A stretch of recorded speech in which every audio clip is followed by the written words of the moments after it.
the first time the Petit Palais, an art museum near the Champs-Élysées, is being used to exhibit a fashion designer.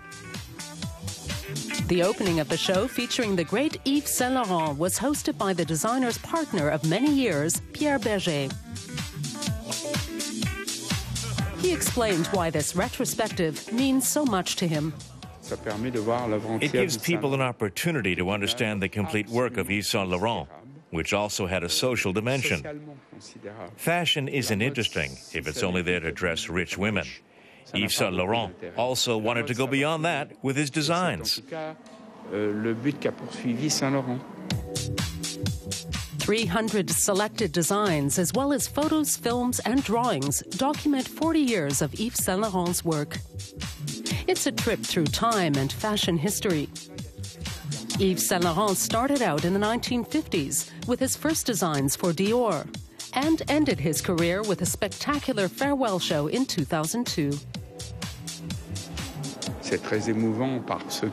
This is also very emotional for me. I see before me my entire life with Yves Saint Laurent.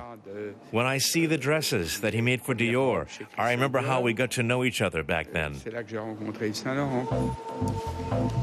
Pierre Berger and Yves Saint Laurent lived together for 50 years. Another of the designer's most trusted companions was his muse and confidant, Betty Catrou. When I met Yves for the first time, I was already dressed like a boy. I wore jeans and pants, but he transformed my style into something wonderful. He created real suits for me, a tuxedo. I was very lucky. Yves Saint Laurent was the first designer who understood how to dress women in masculine-style clothes and still allow them to be feminine and seductive. He presented his first tuxedo for women in 1966. It was a revolutionary step that many women appreciated. Women like me who prefer to wear men's clothes were really happy with Yves Saint Laurent. I wore nothing but his creations for 20 years. Yves Saint Laurent produced many sensations, including his safari jacket, and thrilled admirers with creations inspired by Russian, African, and Chinese elements. He was also famous for designs that called to mind paintings by Piet Mondrian or Vincent van Gogh. One room is dedicated to the amazing colors that Yves Saint Laurent loved to use. He was an artist, but he always knew that fashion is more than art. He was an artist faced with a limitation, and that limitation was a woman's body. He always remembered that his creations had to be wearable.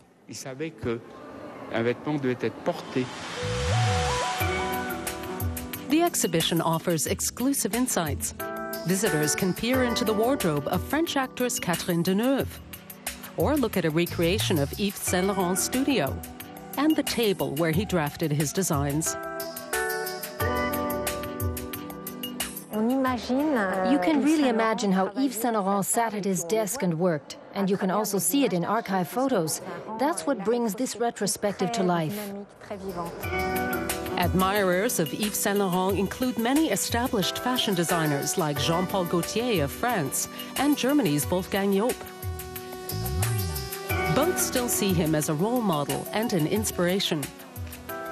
He had an incredible talent, a modernity and sensuality. But beyond that, he was able to combine feminine and masculine elements in a brilliant way. He was the master. What